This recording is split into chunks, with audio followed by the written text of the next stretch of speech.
Bharat Ratna doctor Bhimrao Ambedkar को कोटि कोटि नमन। ये कार्यक्रम डॉक्टर भीमराव अंबेडकर के जीवन पर आधारित है, जहां भारत की जनता के प्रति उनके योगदानों को पूरी सजगता से चित्रित और रेखांकित करने का प्रयास है। कार्यक्रम में दिखाई गई घटनाएं लब्ध प्रतिष्ठ पुस्तकों से ली गई हैं। इस कार्यक्रम के जरिए चैनल की ओर से एक विश्वसनीय, सजग और सकारात्मक प्रयास है कि डॉक्टर बाबा साहेब भीमराव अंबेडकर के जीवन की संघर्ष यात्रा एवं गौरव गाथा पूरे आदर के साथ घर घर पहुंचे और उनके योगदानों से सभी संपूर्णता में परिचित और आह्लादित हों। बहुत बढ़िया, बहुत बढ़िया। सेठ जी आप बस ये समझ लीजिए, सब कुछ लुटने के बाद भी आपको सब कुछ फिर वापस मिल गया। आपका बेटा जो कल तक आपके चेहरे पे पोती हुई कालिक की तरह था, आज आपके लिए सीने का तमगा बन गया है। जी हाँ सेठ जी, लोग तो गांव में बातें करने लगे कि अब सेठ जी का बेटा अंग्रेजी शासन में बैंड बजाएगा। और वो कहते हैं कि उसी धुन पे वो गोरी मेम नाचती भी है। सेठ जी ये कोई कम बड़ी बात नहीं है। पूरे सातारा में एक आप ही का लड़का है जो अंग्रेजी बैंड में है। सेठ जी सच कहूं तो मुझे ध्रुव की जाने से ज्यादा इस बोला की न जाने की खुशी है।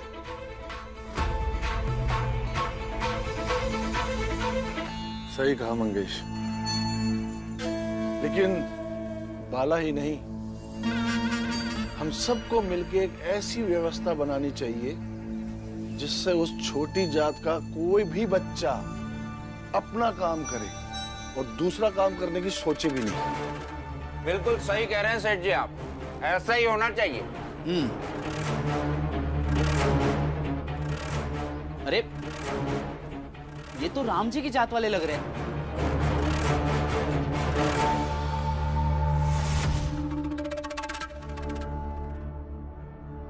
ये लोग इतनी जल्दबाजी में कहां से आ रहे हैं? अरे ये लोग तो बंबई में रहते हैं, पूरे परिवार और सामान के साथ वापस क्यों आ रहे हैं? अरे उस जात के लोगों ने नाक में कम दम करके रखा है, जो एक और परिवार आ गया। रुक रुक, रुक। पीछे पीछे हट पहले। क्या हुआ, बंबई से वापस क्यों आ गए तुम लोग? जान बचा के भागे हैं। पूरे बंबई में प्लेग फैल गया है।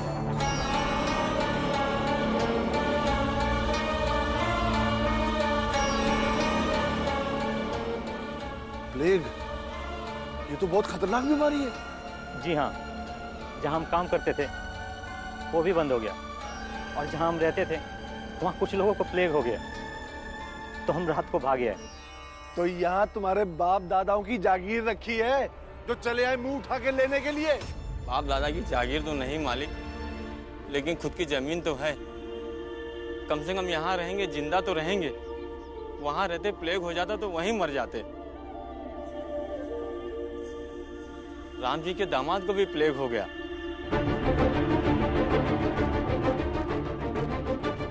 अब वो जैसे तैसे अपने घर तो पहुंच गए। हम सोच लिया है, बंबई कभी नहीं जाएंगे, यहीं मजदूरी करेंगे या कुछ और कर लेंगे, लेकिन अपने गांव ही रहेंगे। चल चल ठीक है, निकल यहाँ से। यहीं रहेंगे, बहुत आए। सेठ जी ये तो बहुत अच्छी खबर है, उस राम जी सकपाल के दामाद को प्लेग हो गया है। चलिए सेठ जी बच्ची मिठाई खाते हैं, आइए आइए। एक और अच्छी बात है सेठ जी कि आपका बेटा ध्रुव भी अब उसी दुनिया में चला गया है।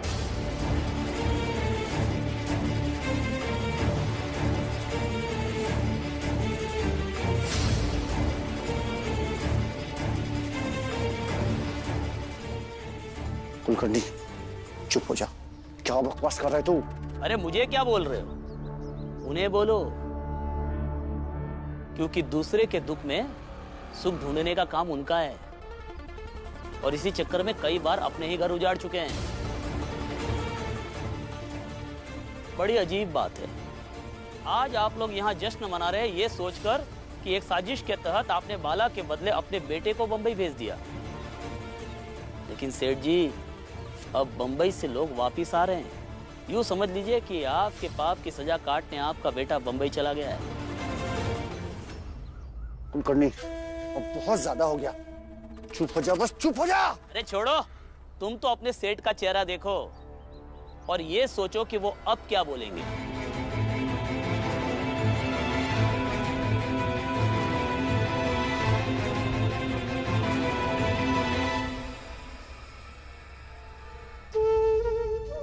हाँ राम जी, सांसों के लिए संघर्ष कर रहे हैं लोग मुंबई में, और अब तो ये और भी जगह बहुत बुरी तरह बीमारी फैल रही है।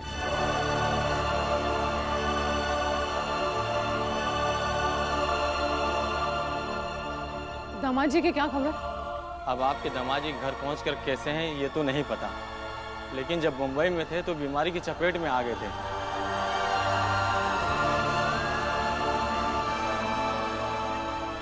उसके बाद फिर वो घर चले गए।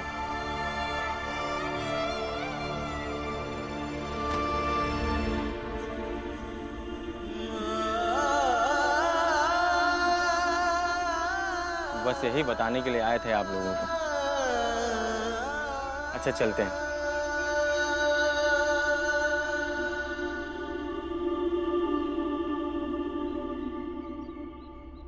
भैया अब क्या करेंगे? प्लेग? हाँ बाबा, ये प्लेग क्या होता है? बाबा, ये वही जानलेवा रोग है ना जो चूहों की वजह से फैलता है, और अगर फैल जाता है तो पूरे शहर का शहर उसके चपेट में आ जाता है।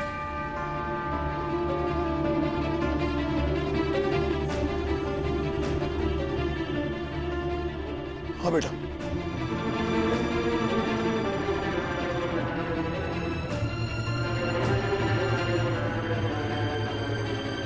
मंजुला बेटा अंदर जा, मेरा कोट और पगड़ी लेके आ। मैं अभी के अभी गंगा के घर जा रहा हूँ। हाँ चलिए, मैं भी चलती हूँ। कैसी बातें कर रही हो? तू बच्चों को संभालो, मैं जाता हूँ। मंजुला बेटा। नहीं, मैं चलती हूँ आपके साथ। माँ आप मेरी बात क्यों परेशान हो रही हो? कुछ नहीं होगा, तुम सब लोग अपना ध्यान रखना। जाता हूँ मैं।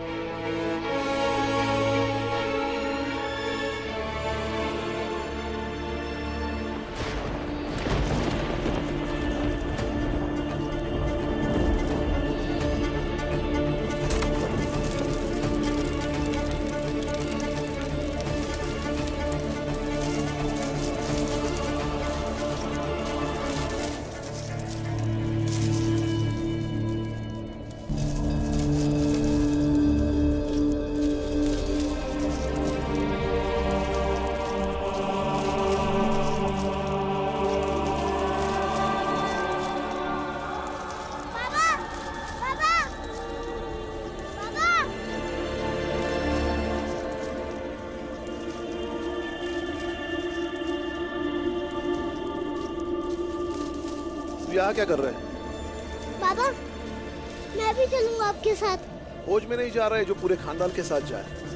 बेटा प्लेग महामारी है, बहुत खतरनाक है। तू वहाँ आके करेगा क्या? जा बेटा घर चले जा। बाबा, अम्बेडकर गुरुजी ने मुझे एक बार प्लेग के बारे में बताया था। मुझे पता है कि ये बहुत भयानक बीमारी है, फैलने वाली बीमारी है। इसलिए तो मैंने ऐसे नहीं कहा कि मैं भी आपके साथ चलूंगा, वरना वो मुझे आपके साथ आने नहीं देती थी। लेकिन मैं आपको अकेले जाने नहीं दे सकता। और फिर इस बुरे वक्त में दीदी को भी तो अपने भाई की जरूरत होगी। बात को समझो, वहाँ तुम्हारी कोई जरूरत नहीं। जा बेटा घर जा। बाबा, आपके साथ रहना है बस। बेटा जिद नहीं करते। बाबा, मैं जिद नहीं कर रहा। आप भी सोचिए ना, आपको इधर उधर भागना पड़ेगा, आप अकेले नहीं कर पाओगे। मुझे नहीं, चलिए ना। ठीक है चल, लेकिन तू घर पे नहीं दिखेगा तो आई परेशान होगी। रास्ते में पुरंजन काका मिले थे, तो मैंने उनसे कह दिया कि वो आई से कह दे कि मैं बाबा के साथ गंगा दीदी के यहाँ चले गया हूँ। ठीक है चल।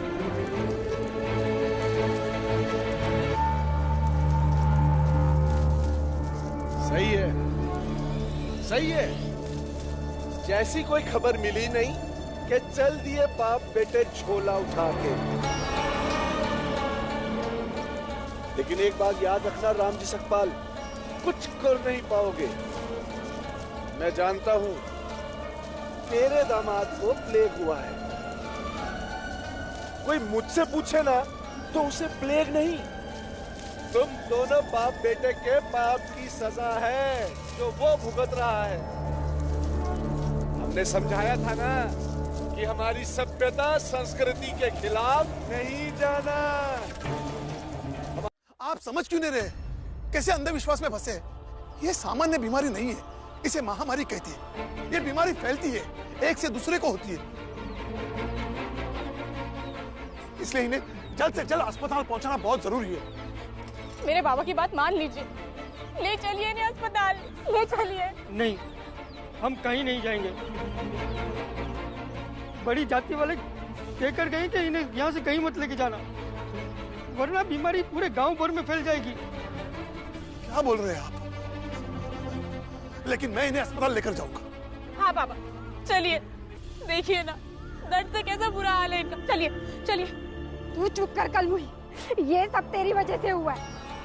अरे जब घर में था तो रट लगाए रहती थी, कुछ काम करो कुछ काम करो। भेज दिया ना उसे बम्बई। अरे इतनी बड़ी बीमारी लेकर आया, और अब क्या उसे अस्पताल लेकर जाएगी? हाँ, सुना नहीं गांव के बड़े लोगों ने क्या कहा? अगर हम लोग यहाँ से हिले भी ना तो ये लोग हमारे हाथ पांव तोड़ देंगे, समझे? ठीक है, आप अपने हाथ पैर बचाइए, लेकिन मैं अपने दामाद को यहाँ से लेकर जा रहा हूँ। देखता हूँ मुझे कौन रोकता है। चल गंगा। भीमराव, मुझसे कोई भी गलती हो ना, कोई भी गलती हुई हो तो माफ कर देना, लेकिन तुम्हें ना जैसे हो वैसे रहना। तुम बहुत बड़ा आदमी बनना भीमराव, बहुत बहुत बड़ा आदमी।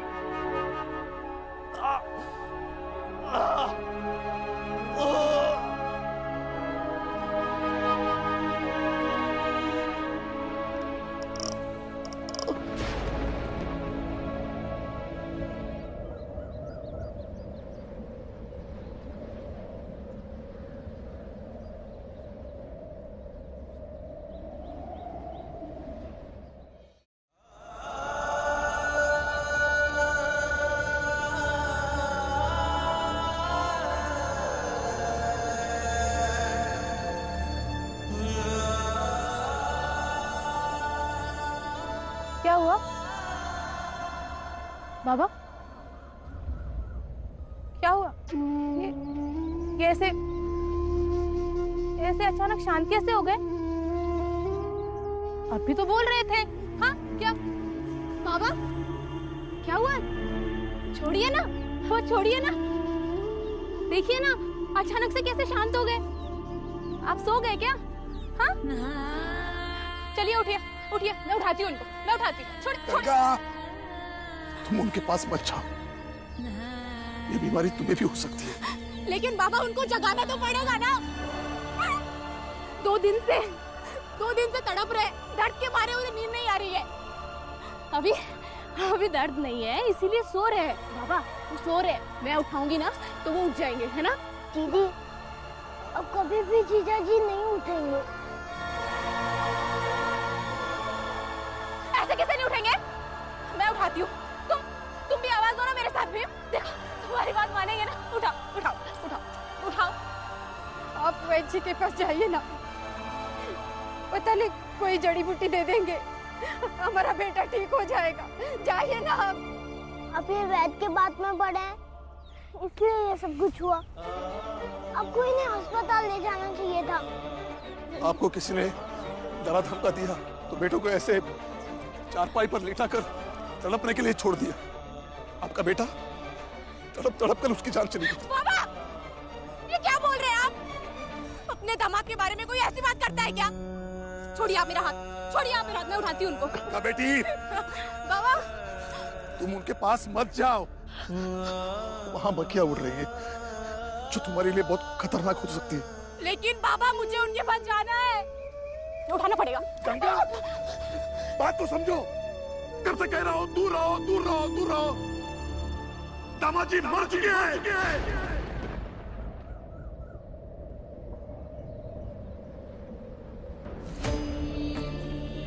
दामाद जी मर चुके,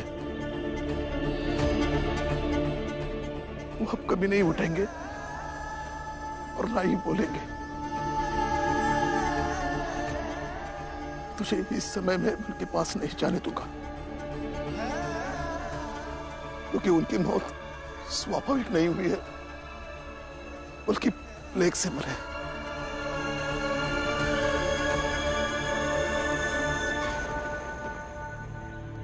अगर तुम उनके पास जाओगी तो ये बीमारी तुझे भी हो जाएगी ना।